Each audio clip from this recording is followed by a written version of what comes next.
And go. Go. Good morning, Are you everyone. live? Yeah, good morning, everyone. Welcome to Fuel for Success. This is the Oh, two. I'm sorry. Go ahead. I didn't know you were going live. The way to communicate. Let's talk about communication. We're going to talk about communication today between co-hosts of a world famous talk show, and they can't even figure out when they're going live. Actually, we did. Once in a while, there's a little delay when I hit go live, and then I can't tell if I'm live or I'm not yet. And there's like this weird, awkward gray moment where, are we live? Are we not live? Are we're live. No excuse. I just cannot accept that as an excuse. I'm sorry. Mike, good to see you, bro. Hey, today is one of our favorite shows. Tell us what's going on today, man. I don't know. No, I'm just kidding. So today's episode 257. It is a Wednesday. We're going to be talking about family and relationships. We've got some great questions lined up, and everybody loves these shows because everybody deals with relationships, and they're important. So we're gonna jump into some of those things, and I don't think we're going to take bets on how long we're going to go today, but 30 minutes is our target. And it's good to see everybody that's live here. I do want to remind everyone we've got like You seemed in a rush yesterday. We were in such a good flow, and you seemed in a rush yesterday. Where Vince calling me out on the air. Well, as you know, we live a healthy lifestyle that includes juicing and water, and also in the morning there's coffee. And I had a certain biological requirement that made me want to end the show in 34 minutes. Your true friends will call you out on air. We've had over 420,000 views on our Fuel for Success, and you just got called out in front of half the city of, I don't know, what would be a city of 400,000? Actually, I think Minneapolis proper is about 500,000, right around there. So there you go. That's cool. It's quite a fun thought to think that yeah. we've talked to the whole city of Minneapolis, but that's small. That's nothing, man. That's nothing. All right, let's keep going. Let's see what we got in store. I know we had a lot of questions come in, and let's see if we can help people out. Don't forget, guys, off to our right, to my right, Mike's left, I believe, there's a chat box, live chat. Anybody that's watching live, you can ask questions, share comments, give feedback. And Mike, to me, this is the greatest value of Fuel for Success is access. 30 minutes where you can sit down. It's like hanging out with us in a coffee shop. And you can ask questions. And when you ask questions, Mike and I answer them. So all you got to do is, and then if you're watching later and you're not on our live show and you're watching later on our archive on YouTube or iTunes or wherever, let's say you're watching the show 3 weeks from now. It's okay. All you got to do is text us or email us a question and we'll answer it, because here's the deal. Every single Wednesday in 2015, every one of them, Mike and I will spend 30 minutes at least talking about family and relationships. Every Tuesday this year, Mike and I will be talking about health and fitness. Free 30 minutes of pure content and coaching and Q&A.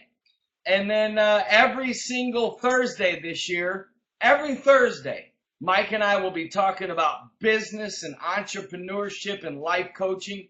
So we're here. It's our show. We do this simply for one reason, and that's to give value, encourage people, motivate people, and offer some free coaching. To me, Mike, this is literally like a free seminar. 30 minutes of Q&A with two guys that are literally experts in a couple of different fields and have had a lot of experience, and we just want to share what we've learned. We don't know it all, but we do know a few things. So let's get rolling here. Right. So we'll take the questions we have today. We'll apply your intellectual knowledge and my redneck ingenuity, and we'll figure out what we can do.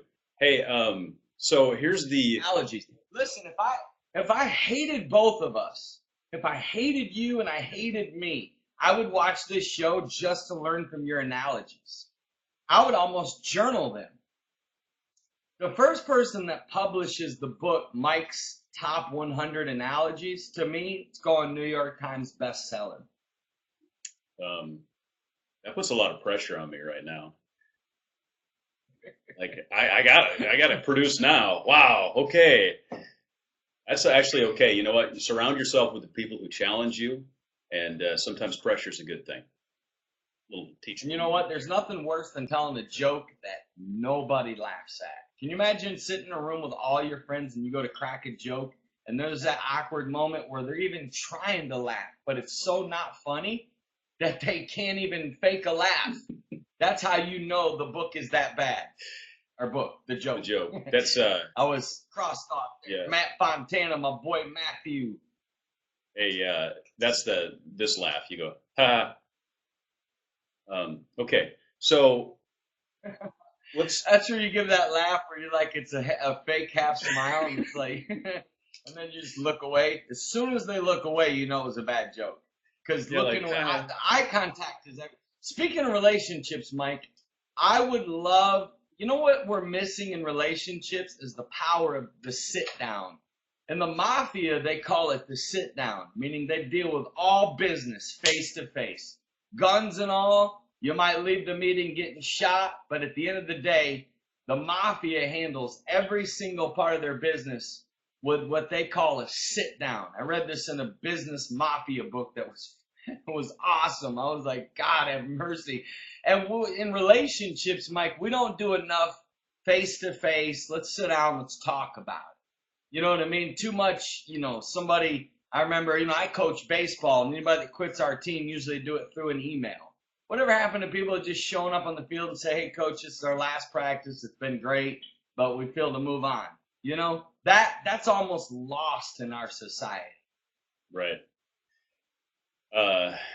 Which reminds me, of course, I've got teenage kids, and well, my son's 20, but they like break up on text now. What? Like, A Snapchat breakup. yeah, like be like this. Hey, sorry, it's over. Like, what? Sorry, I'm seeing somebody else. That's the worst. The worst is not only to get broke up, but the worst is to get that, sorry, I've been seeing somebody else. Like, Yeah. what do you do in that moment? What could your only response be? You almost certainly erase the next 10 texts you write back. So, All right, let's get to the questions, Mike. all right. Yeah. Hey, I have money for people to watch our this morning Snapchat videos. They were so funny. Caleb was busting a gut laughing. yeah, it was fun. Hey, this is the first question is actually my daughter and I we had this exact conversation in the car Monday, I think, coming back from school. And if you could go back to the age of 18, knowing what you know now, go back to the age of 18, what would you do?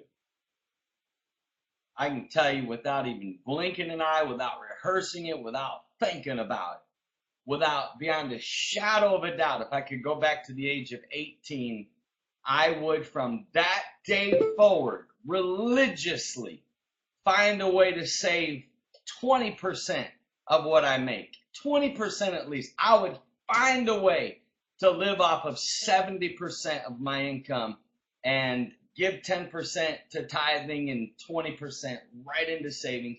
I promise you, if an 18-year-old would do that, live conservatively below their means. And you know what else I would do, Mike? I would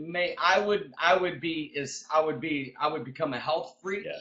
I would be in an Olympic athlete style shape. I would buy a house or some kind of duplex or some kind of investment. Like, I would just buy a house, fix it up, and I'd start flipping houses. Seriously, 18-year-old kids or for sure, whether it was a house or whatever, I would go into business. I would go into sales. I would find something that was 100% commission and just, I would sleep like maybe 6 hours a night. I would almost have no social life. I would have like one night a week of social life. I would read like 2 books a week. I would bury myself in studying success. And I wouldn't date. I would not date. I would not date if I was 18 years old. If I was an 18-year-old young man, I would like put a big thing on my wall that says you cannot go on one date until you have a minimum of $50,000 saved in your savings account. Mike, too many young people are becoming dull because they're goalless, they're passionless, they don't think big. I mean, I would go on missions trips. I would write books. I mean, I would like become a very just dangerous, risky. I mean, when you're 18, you have nothing to lose. You can sleep in cars, you can sleep on floors, you can sleep on couches, you can sleep in your grandma's spare bedroom. I mean, too many 18-year-olds are playing it way too safe and being way too average. Way too average. That's what I would do. And if my son was 18 right now, this is the same kind of speech I would give him. Exactly what I just said. Yeah, I like that. In a lot of ways, a lot of those things you're doing today, but if you take it back to the age of 18, like get that traction early in life, the compound effect of what would occur in that time frame. And then, of course, even though you and I are both energetic people, the energy you have when you're 18, right, is incomparable. And it's, this famous quote, like the youth is wasted on the young, like have all this energy running around doing nothing with it. That's out of my favorite movie, It's a Wonderful Life. Remember the guy smoking the pipe, the big guy with the big belly? Oh, yeah. He's like, oh, youth is wasted on the wrong people. Remember? He's like, why don't you just kiss her instead of talking her to death? You remember? Because George Bailey wouldn't. He was just sitting there like it was a kissing moment. It didn't kiss, Yeah. right? That was I love that part of the movie. I mean, I love it. I live for that part because it's so funny. I'm like, he's right. Where's their, youth is wasted on the wrong people. So listen, Mike, I got a question for you. Yeah. Talking about like the many times you and I were at a Mission 25, coming back at like midnight off of like 2 hours of sleep the night before and doing missions work all day and walking like grandfathers to the elevator, looking at each other and say, God, why didn't we do this when we were 18? Like it's straight up, it's funny, but it's almost like, wow, stuff really takes it out of you, man. Yeah. I remember like, go ahead. Getting out of the car at the hotel at the end of Saturday night, you would think that we were a couple of old guys coming back to the retirement center. Oh, yeah. Trying to stand up. Yeah. You want to know what I would do if I was 33, Matt? And I did this. I would find every book on this planet with the word millionaire in its title, and I would read it. I would read nothing but books about me. I have probably 20 on my shelf right now. The 1 Minute Millionaire, Secrets of a Millionaire Mind, How I Became a Millionaire by 30, The Millionaire Mind. I mean, listen, Matt, if I was 33 years old, which, I'm close, having a birthday coming up soon, I would read every book I could read about the word millionaire, Matt. And I would read every book I could read about sales, business. I would be a freak about business from the age. See, to me, Mike, I really believe every 18-year-old should have a goal to be retired by 40.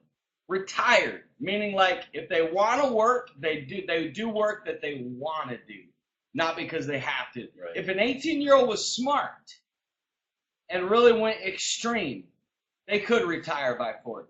But I would read Tony Robbins' new book about money if I was 18. And I would read it I'd probably read it once a week for a year. I would immerse myself. His new book about money is just incredible stuff.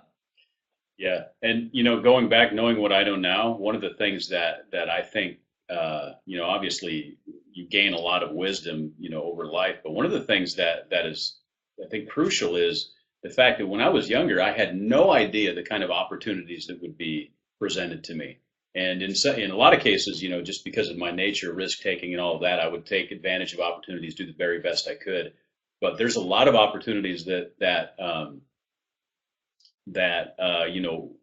wasn't able to take advantage of, or that I wasn't able to do simply because of lack of resources, because I didn't, like you said, save the 20%.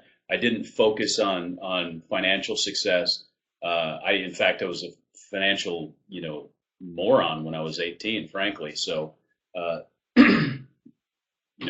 pretty much spent 110% of what I made for, a good portion of my early adult life. And that, never leads to anywhere good.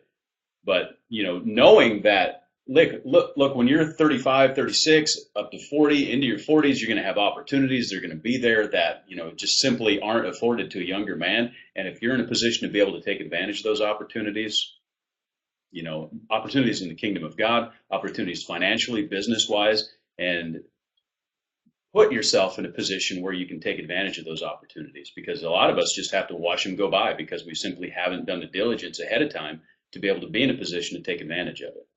Hopefully that makes sense. You know what's funny, Mike? I want you to title today's episode "Don't Be a Moron." I appreciate the revival of the word moron. It's been so long since I've heard that word, and I used to really appreciate that word. So I'm going to reuse it this month. It's coming into some of my stuff. So anyways, Mike, that's good stuff. What's the next question we have? And people might be thinking, wow, you guys are really talking so much about money. Friends, take it from me. Mike can tell you, we lead a missions movement. Don't let anybody tell you that money is bad. What we've seen, the things that you can do with money is unreal. So if you don't let anybody make you feel guilty for being passionate about making money, because real people want to make, like if they make $1 million, they want to make 10 million. Because honestly, I can honestly say this, and I know Mike will feel the same way. 10 million to me feels broke. It literally doesn't even feel like it'll scratch the surface of what I want to do in my one short life. It doesn't. Yeah. Hey, listen, if you're a lumberjack, right? One of your critical tools is a chainsaw. And lumberjacks don't go around saying, "Oh, I have all these chainsaws. This is awesome because I have 50 chainsaws," right? They get the chainsaws they need to be able to do the work that they're going to do. And of course, skid loaders and all those sort of things. But those are just tools, right? And if you want to accomplish things in your life, you need the tools to do it. And money is a tool. And so, we're not talking about money because we like to have a lot of money. We just need more tools. There's the analogy, folks. Next question. Yeah, that was probably an 8. I'll do better. Anyway, knowing what you know now, what is your best advice for couples that are engaged? Look, man, I really believe couples that are engaged, first of all, should not even consider saying "I do" until they've read the book together, His Needs, Her Needs, and talked about each chapter. Mike, if every engaged couple would read and apply His Needs, Her Needs, and then, of course, the book, The 5 Love Languages. Those are 2 must. It should be illegal to get married in America without reading those 2 books. I honestly believe it would reduce the divorce rate at least by 25%. At least. Just those 2 books alone. But I think that it would be healthy and good to try to go to at least 6 to 12 pre-marriage counseling sessions. Because Mike, look, man, at the end of the day, you might discover that the wedding either needs to be postponed or canceled altogether. That's not a bad thing, believe me. And you might get tools that make your marriage that much better. Like, why, if you're in love with this person, why not try to get more skilled and better at loving them more? Yeah. You know what I mean? So why not read books and go to counseling? You know what I'm saying? And try to, you see, I don't think as much, too many engaged couples put so much time and money into the ceremony. A 30-minute ceremony. The amount of money, there was no money invested in counseling and going to a seminar, a retreat. Where are retreats for engaged couples? Where they put them under all kinds of pressure and maybe a business idea there, my friend. I think that's our second one today. I think so. Anyways, in other words, I'm a little disturbed, and I really believe that, of course, it's every girl's dream to have this, fairy tale wedding, thanks to movies and thanks to just, to me, Mike, it's overboard nowadays, and it's ridiculous that so much energy and time and money is put into a ceremony rather than the marriage. Yeah, well, it sort of speaks to the issue of what is the focus, right? Sometimes people are in love with the idea of the marriage rather than in love with the individual. And so, you know, check your motives, right? Are you, as a young person, especially that's planning to be married, and I see this tending more towards, you know, the ladies. Are you, you know, is your focus just that big wedding, and you want to have that big wedding because that's your dream wedding, and is, you know, the next 40 years sort of just off in the distance and almost an inconsequential thing? Because that's a dangerous position to be in. And I like what you said about, you know, and you know, your priorities are where your pocketbook goes, where you spend your money. And so if you're spending money on the ceremony, you're not spending money on building the relationship, then what really is the important factor here? Um, Wouldn't it be cool if we had some kind of interview process for all future spouses? No, no, no, legit, like not like intimidation or fear, but like just to like know. Like, to me, interviews solve everything. Like it qualifies who's worth hiring or yeah, who's not for the protection of your brand and your company and your business. I mean, I don't know, Mike. I mean, let's be real though. The fact that now over 60% of marriages are ending in divorce. I was thinking of this morning. We legitimately have a yeah, broken system. How we've done it in the last 20 years sucks. So obviously drastic change has to happen. yeah, I totally agree. Um, you know, my Carol said something about, you know, taking classes about money. Of course, that I think that's a great idea. Um, you know, educate yourselves on, and that's one of the conversations you need to have, right? Not just about like family culture and, you know, what do we do for Christmas and where's your values and that sort of thing, but have conversations about how you feel about finances and what's your direction in that, because money causes more issues in marriage than probably anything else. And here we are. It's the number one Yeah, cause of divorce. Money issues. It really is. exactly. And here we are talking about money again, but at the end of the day, it's the tool that, you know, drives our lives because we live in a commercial society and all of that. So definitely get that straight in your life. One other quick thing, because my wife and I actually we were married in a Catholic church, and we were sort of forced to go to this weekend retreat before we were married, and we learned a lot of good things. It was actually an amazing thing. This is when I was pretty much an atheist at the time, but you know there were still some really good practical things that they said, and one of the things that sticks with me to this day, and all the time, it's like one of these things that's ingrained in my head because it made so much sense. Was they said when you're married, you never even use the word divorce. It's not part of your vocabulary. You never threaten it. You never bring it up in an argument.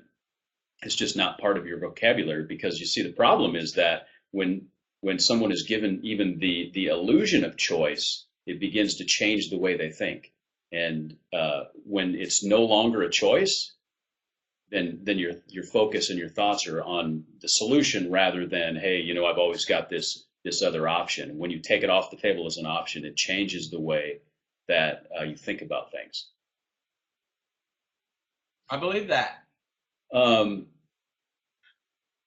so let's back up one step. Here's the next step. So let's say we've got a young couple that's not even engaged yet. They're thinking about getting engaged. What advice would you give to them? Well, it's similar, but if they're thinking about getting engaged, I would, Mike, I wish more couples would have more logical conversations in movies. Thanks to chick flicks, we're off in this Right. fantasy of romance, and I believe in romance. But too many couples are delusional because they don't talk about real issues. So, like, I would have a sit down face to face, from 9 a.m. to like 9 p.m., like the longest conversation about everything. Like, make yourself write down 100 questions.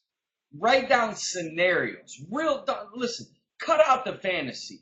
Write down scenarios. What would you do if you're a young entrepreneur and you're thinking about marrying a girl?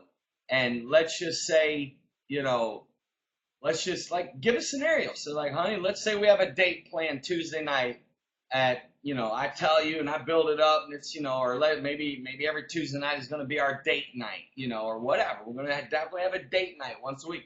Let's say we have a date night planned and we've got reservations. Or what about a vacation?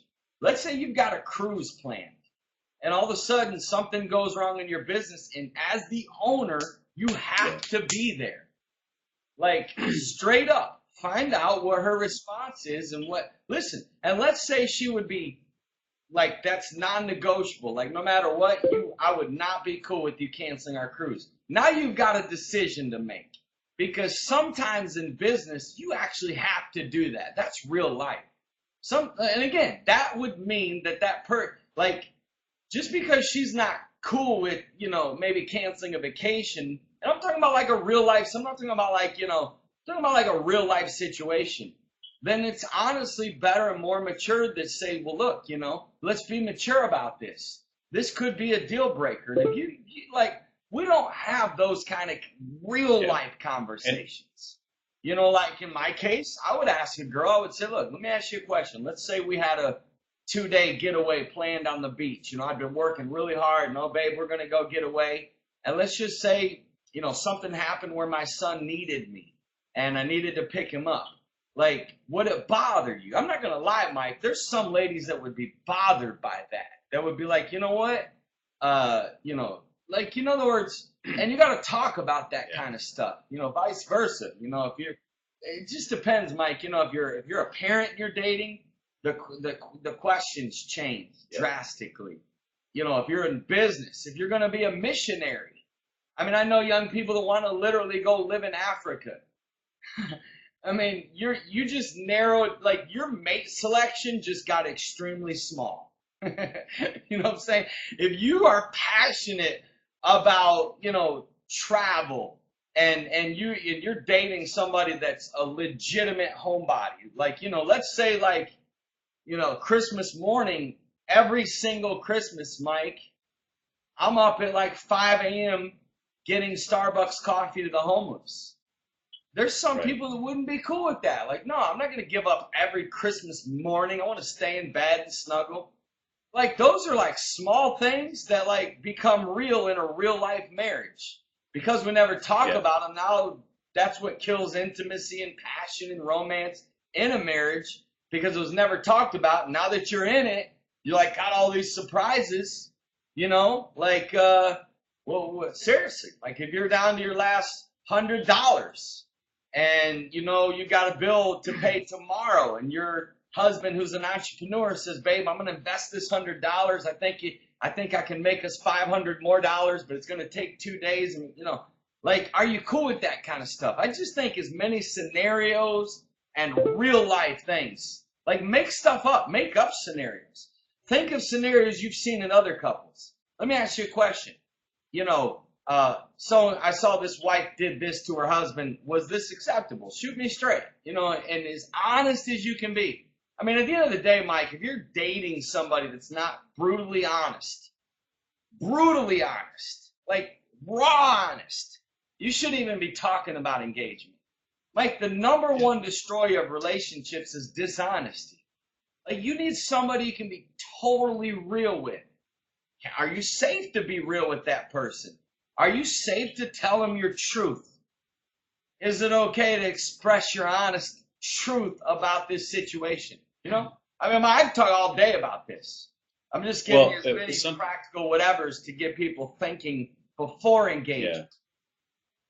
One tip that I would bring to people in having those conversations is you need to be careful that you're not using it as any sort of a manipulation tactic. In other words, you can't ask the question of someone that you're thinking about, having to escalate the relationship. Like, well, let me ask you a question. If we did this, how would you react? And be like, well, if you don't react this way, then obviously, we can't be together. And, using that as leverage to sort of get them to answer the right way. You follow what I'm saying? It's subtle, but you need to create an atmosphere that is completely, like you said, honest, so that they can answer honestly, answer the question without feeling like, they're being pressured one way or another. Because at the end of the day, you don't want to like pressure someone into answering a certain way, and then 10 years later they're resenting 10 years of going on Christmas morning to feed the homeless. You know what I'm saying? So be careful of manipulation in that respect is kind of what I'm saying. No, that's good advice. I mean, at the end of the day, Mike, safe people, and I do recommend everyone to read that book. You've got to be safe to express your truth, and you've got to be a safe person to take somebody's truth. And this goes back to what I talked about yesterday on my video blog, Emotional Health.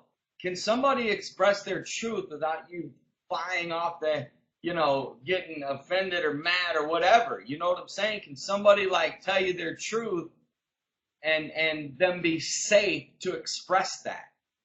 And I think, Mike, at the end of the day, if you don't feel safe to tell the person you're dating, that you're thinking about getting engaged to, your darkest secrets, your most honest, it's like what they tell a politician. Tell them, if you're getting ready to represent a politician, they'll say, tell me everything so I know, and I just think, Mike, the more honest you can be up front, the less surprises. Try to, I remember my pastor taught me something. He goes, Matt, always beat me to the rumors. In other words, if you think something's getting ready to come out on you, let me hear it from you. Beat me to it.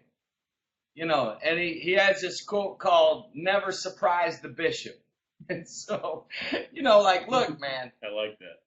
Don't allow the person you're dating to be surprised, but man, why didn't you just, you know what I've learned, Mike? Most people just want straight up honesty. Even if you're embarrassed by what you need to tell them, maybe you had an abortion, maybe maybe you got raped, maybe you were a hooker. I don't know. Maybe you got an addiction to drugs. At the end of the day, usually when you're straight up, real, raw, honest, and even about your flaws or your weaknesses or your dark past, yeah, you know what? Sure, they may walk away.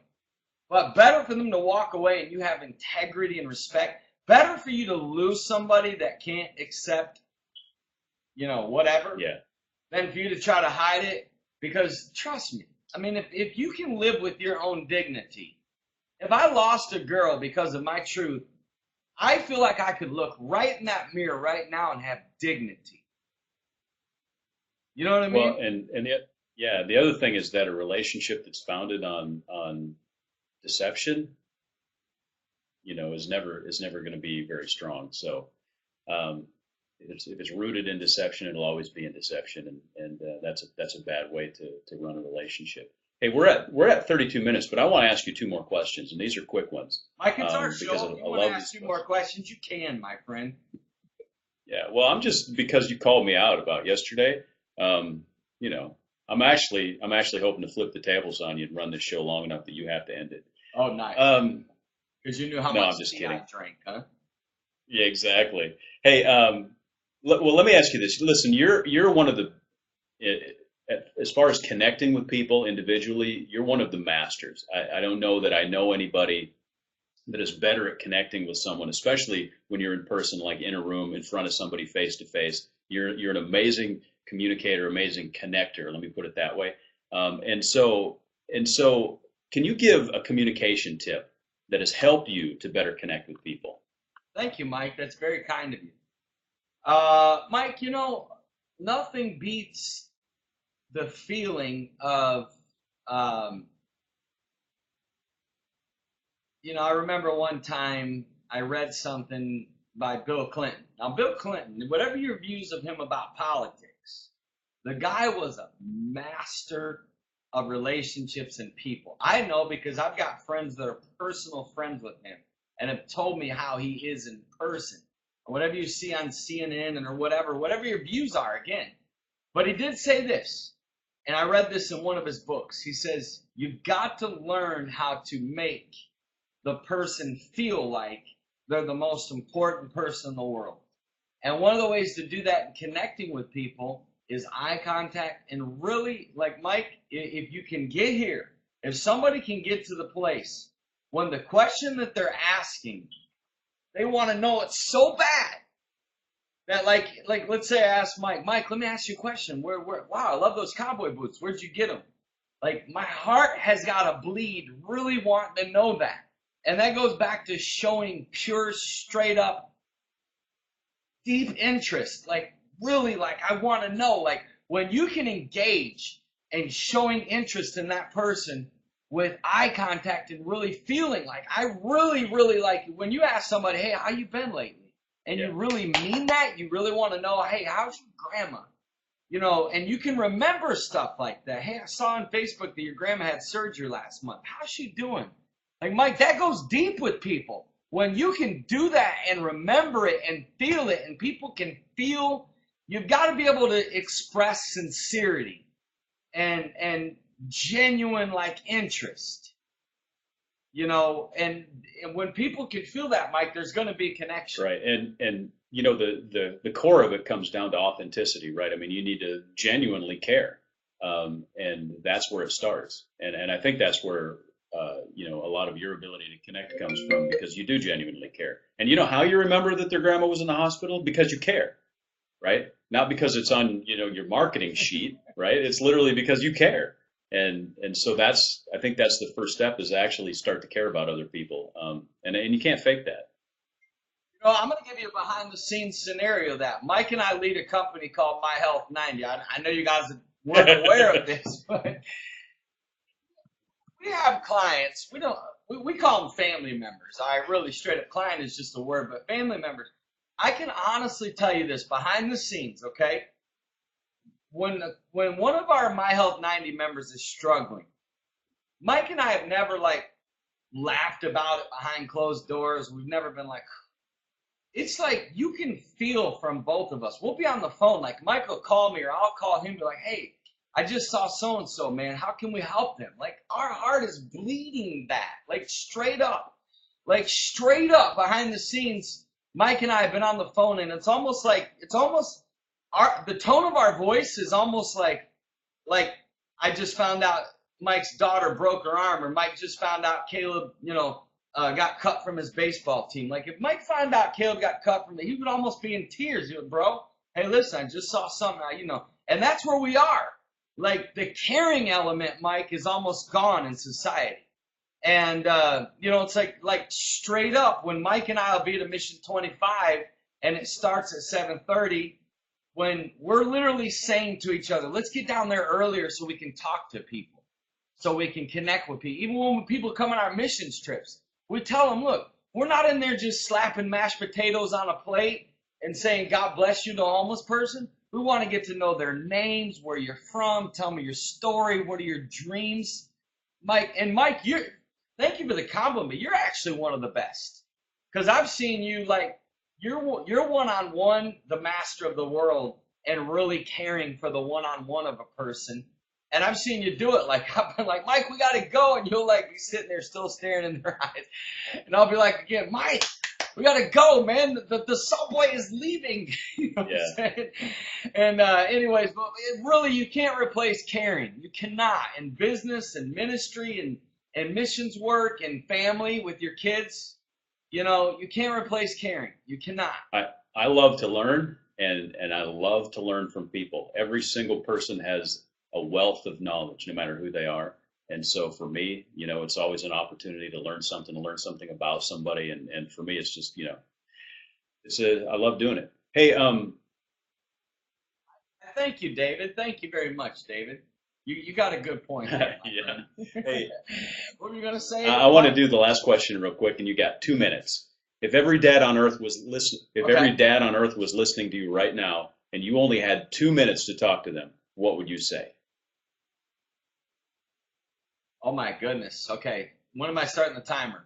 Ready? You go. First of all, you ready for this? If every dad on earth was listening to me right now, I would say, Dad, first and foremost, the number one thing you need to do is spend quality time with your kids. Life's going to go by fast. You're going to blink and they're going to be 18 and gone. And you need to cherish every single moment, big and small. You need to be there. If they have a school play, be there. If they have a ball game, be there. Homework, be there. Be involved. Don't just be a dad that puts a roof over their head. Be their number one fan. Be their number one encourager. Like, let your kids growing up telling people, nobody encouraged me like my dad. Believe in your kids. Speak life over them. For every time you tell them something they did wrong, tell them 15 things they did right. Like, spend 90% of your time in communication talking about the good of them, what they do right. Create a positive atmosphere for your kids. Write them notes. Take them, give them memories. Spend more money on memories rather than things, because at the end of the day, things are just things, but memories last forever. Take a lot of pictures. Take vacations. Create traditions, and keep your word with them. Love their mom. Live by example. Show them what life is really all about. Live with passion. Juice with them every single day. Exercise with them. Snuggle them. Be affectionate. Be affirming. And be a good listener. Did I do it in 2 minutes? Yeah, man, you did 90 seconds. That was epic. Wow, I could have kept going. I just was nervous. I was afraid you were going to be mad at me today. Great stuff. Oh, man, thanks, David. Bro, I didn't know you remembered that, but you were right there with me, man. We were like 20 minutes late to church because Caleb was in a tournament, and I was like FaceTiming watching it because I was out speaking somewhere. I was in Ohio, which was killing me, as you know. Try not to do that. Matt says go another 20 minutes. We'll go at least another 5. Mike, let me ask you this. Is there anything you would throw in there? Like, I know you're an awesome dad, and I know you're passionate about being a dad. What would you say to every dad? I would say this. I would say I like what you said about for everything you did, you have to correct them on, affirm them and other things. And of course, read the book Well Done. It's a great book by Ken Blanchard that discusses that. But the other thing that you need to let your kids like catch you doing stuff as well, right? I mean, sometimes, and I don't mean from self-promotion standpoint, but sometimes we just think that our kids and our families understand, what we do.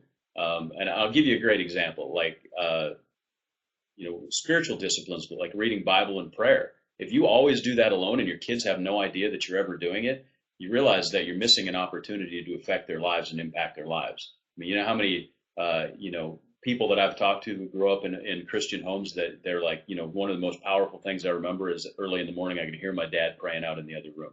And so let your kids, know what you're doing. Not to brag, not to self-promote, that sort of thing, but make opportunities for them to have insight into what you're doing. And I think that's important as well. And sometimes we think, hey, look, I go and I work and I do whatever and I pay the bills. And I'm not saying expose your kids to all the financial stuff, but let them understand the value of work. Let them understand the value of the sacrifice that you're making as a father. Because, especially young men, you're going to have to model that for them. Model it actively, intentionally. And the one other thing that I would say is that I just lost it. Do you believe this? I'm a grandpa now. I can't remember things anymore. You are a grandpa. Oh man. You're young. Yeah. They're going to be like, when Henry graduates, they're going to be like, is this your dad? Right. Because you know why? Because you live my Health 90 principle, so you're never going to look like a grandpa. We're always going to look healthy. Well, I'm not sure about that, but I'll take it while I have it for sure. People look at me all the time. They're like, you must be like, what it's going to feel like when you turn 30. Hey, I remembered. Here's the one other thing. As the dad, it's great to do things together and have fun together and all those things, but you're the dad first and the friend second. And remember that. Sometimes you have to be the dad when it comes to, when it's at odds of being the friend. Sometimes you're just going to make decisions that your kids aren't going to be happy with. If you're doing the right thing, you're doing it for the right reason. They just have to not be happy about it. It's okay. I believe that 1,000,000,000%. I want to just throw this out there. Listen, I require my son, anytime an adult speaks to him, especially his mom, I make him say, yes, ma'am, yes, sir. Like if he knows, like there's like robbing a bank and there's like not saying yes, ma'am, like, and they're close. And let's say I'm picking him up and his mom tells him to do something. It's his first, as soon as she asks him to do something, his immediate response needs to be yes, ma'am. And if it doesn't happen, he knows that's the fastest way to push my button is disrespect. And I think too many parents breed disrespect in their kids by not requiring them to respect the other parent. I especially say that to you divorcees out there. Look, I don't have coffee with my ex-wife. We're not buddies. We're not texting friends. I don't Snapchat her. She's not one of my favorite people on earth, but I do require my son to treat his mother with respect and obey. Meaning, like, look, if your mom tells you to pick up your clothes, it's like within the second you're moving to pick up the clothes while you're saying yes, ma'am. And I'm very strict on that. And I think any divorced parent would win with their kids by breeding respect and, demanding it. And it's not wrong to demand it. Yeah, at the end of the day, you got to earn respect. We all know that. But when it comes to teaching kids good manners, you know what, Mike, I'm very proud of. You don't mind a little brag moment here? Caleb's got a whole chapter in his book about manners, and I read it yesterday and I almost wept because I was like, God, this is him. Like he's telling, as a 13-year-old kid, he's telling other kids all this stuff about manners that I've drilled into his brain for 13 years. And I'm like, you know what? Thank God. Because, Mike, manners is missing among kids today. Like I'll hear kids, even, their parents will say something, they'll say, yeah. I'm like, what? Are you kidding?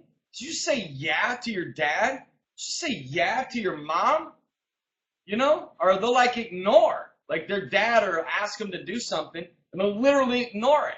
And I'm like, can't have that, man. Good stuff, my friend. We are way over time. I love you, Mike. We just turned this thing into a 45-minute show. Hey, good luck to everybody out there. Mike, can you sum it up? Can you sum up today's show in 3 points, maybe 4? Wow. So, no, probably not. To connect with people better, be genuine, be authentic, care about them. It has to come from the heart. If you're planning to get engaged or to get married, ask the hard questions ahead of time. Make sure that you don't hide anything from your potential future spouse, because that's never going to lead anywhere good. And if we could go back to 18, I would give up the Copenhagen and just kidding. And focus on saving. The money you spent on cigarettes, friend. Hey, and don't forget, Mike and I will be back tomorrow morning at 9:30. If you like this show, if it helps you in any way, spread the wealth, my friends. All you got to do, you can literally text this link to people and they can watch it from their phone. So if you know people that can benefit, if you know some teenagers out there, if you know some college students, if you know some single parents or dads or moms or kids, have them watch this show. God bless y'all, my friends. We'll see y'all tomorrow at 9:30 EST. See y'all later. Have a great Wednesday.